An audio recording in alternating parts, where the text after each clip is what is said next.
Welcome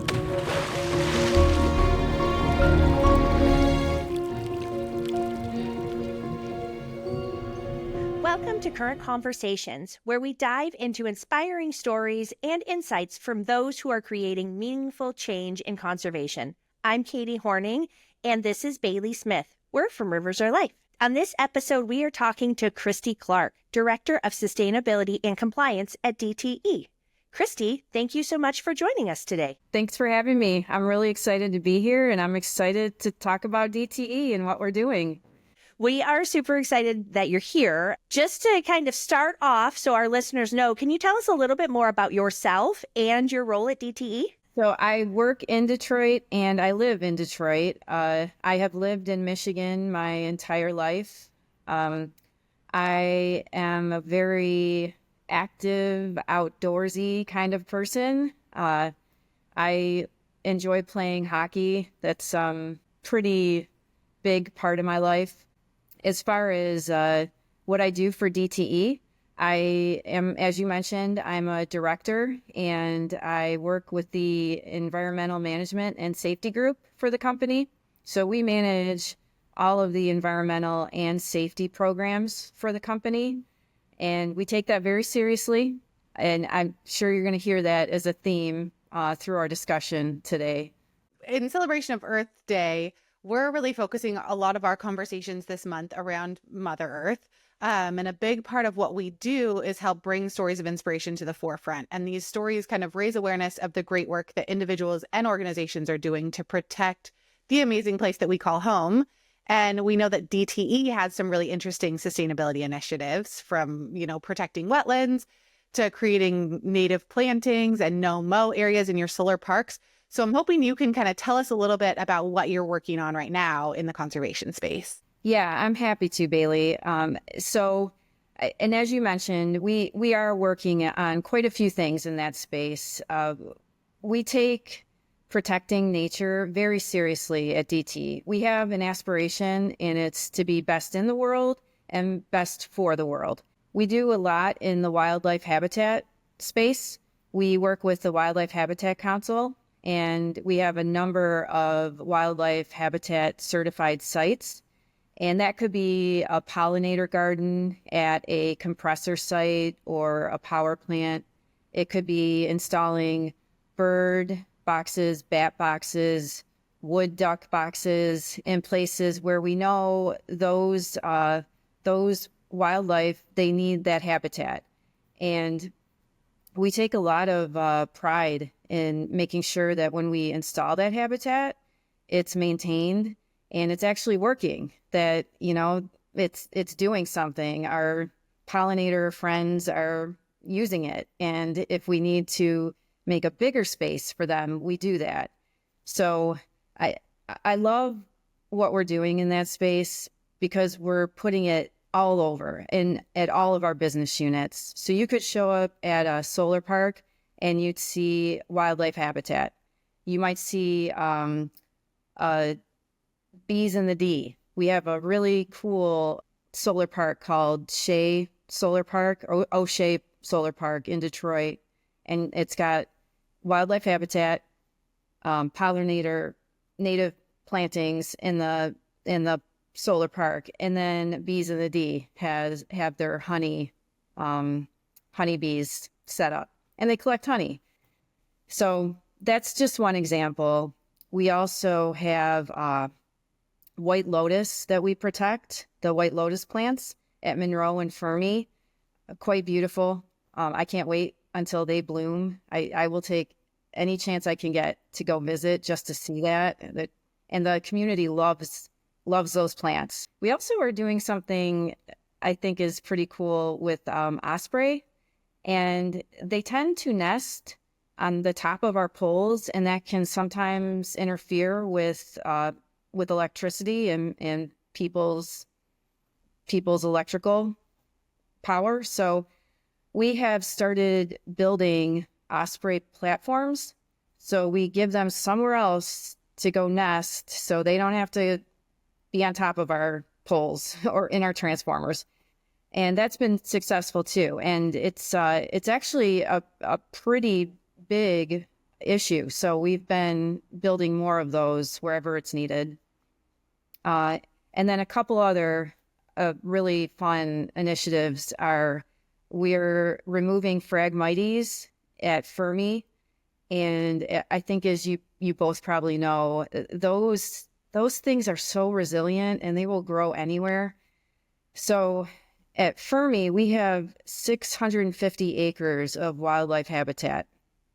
And Phragmites, because they can be so intrusive, we knew we needed to take care of them. We partnered with the Nature Conservancy, and we are removing 150 acres of Phragmites to really provide that access for wildlife, especially it's a huge path for migratory birds to get to where they're going down south.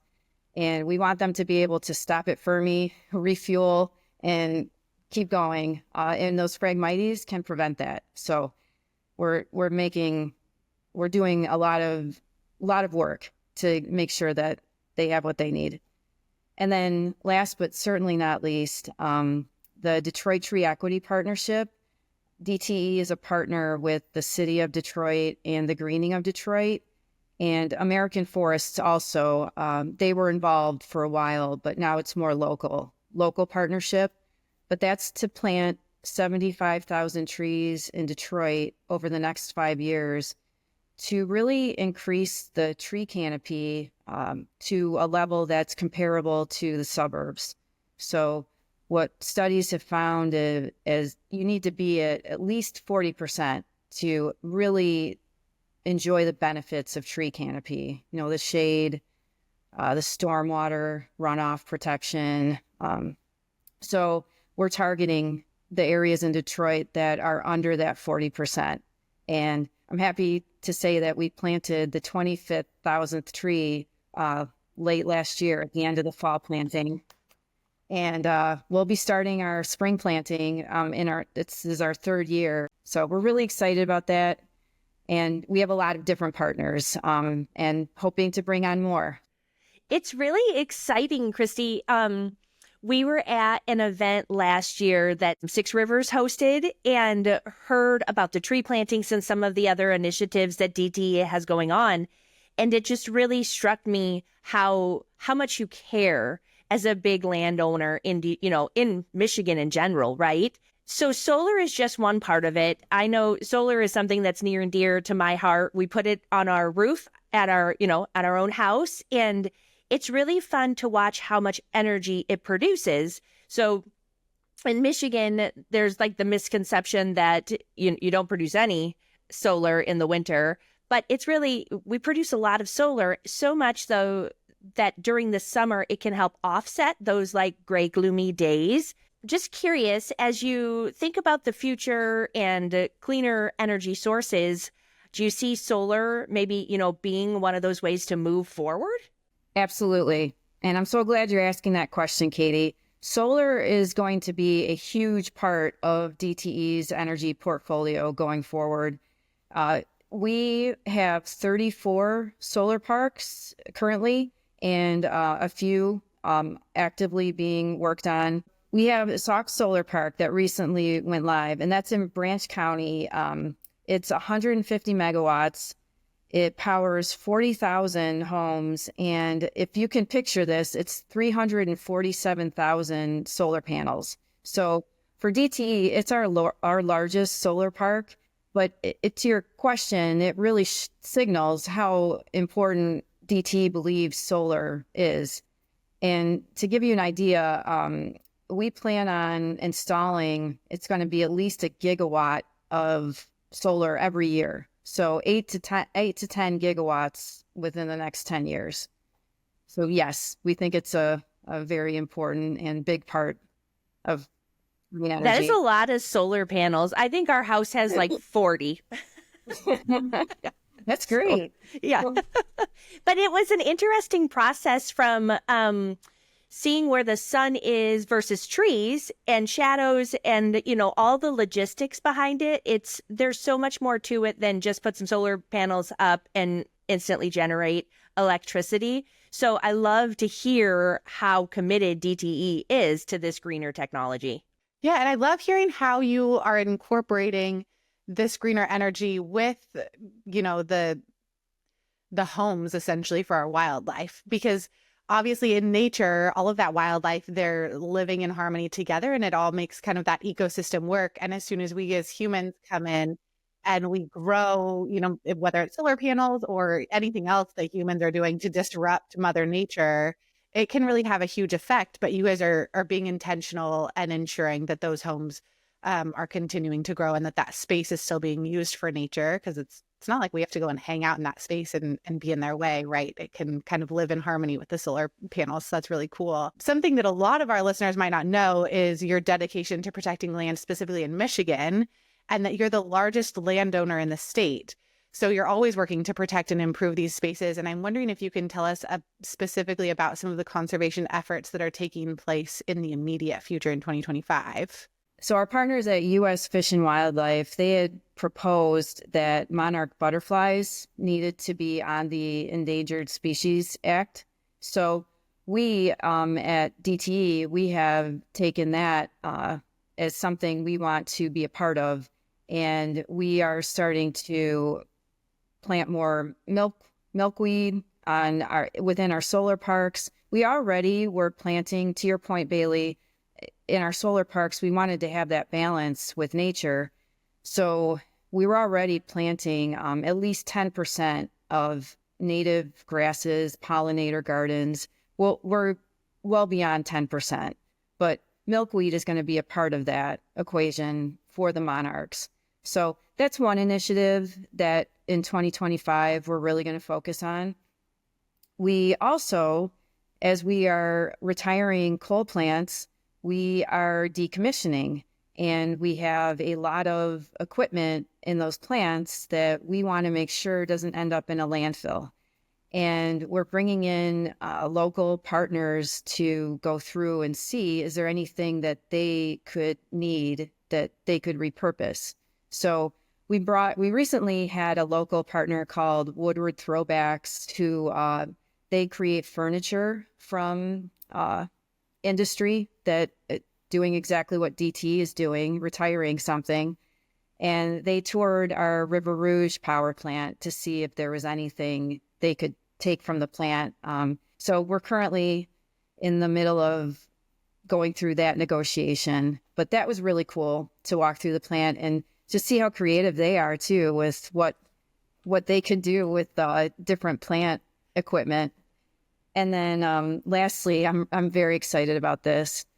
We are looking to bring in goats for some of our landscaping.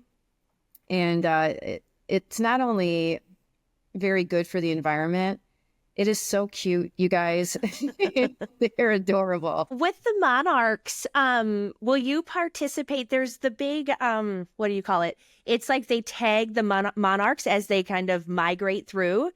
Do you have any ideas on if DTE will participate in that? I know here in Midland, the Chippewa Nature Center kind of helps with tagging the monarchs, which seems incredibly hard. And they put like this little tiny sticker on their wing to kind of follow their path. I don't know, Katie. I know that there is an act that we're looking at becoming involved with, and I'm not sure if that's a part of it, but I'm going to ask. That sounds really cool. So one of the things that we've talked about before, and it's something my family finds very interesting, are Michigan's bald eagles. And I know that you have a location that the bald eagles just love. Would you kind of just share more about that? Yes, you're right. So at our Monroe power plant, we have eagles that come every year. And it's usually when it's very, very cold. So January, February, they're still there. I was just there yesterday and they were flying around. And why they stop at Monroe is because during our plant processing, we discharge water and the water is very warm. So even if Lake Erie is frozen over, Plum Creek that runs alongside the plant, it does not freeze over because of the warmer temperatures of the water, and the fish love it. So there's a lot of fish hanging around. And yesterday I saw them. They were jumping out of the water like crazy. And the eagles in return love that because it's a great food source. They show up, they congregate, they play in the air with each other.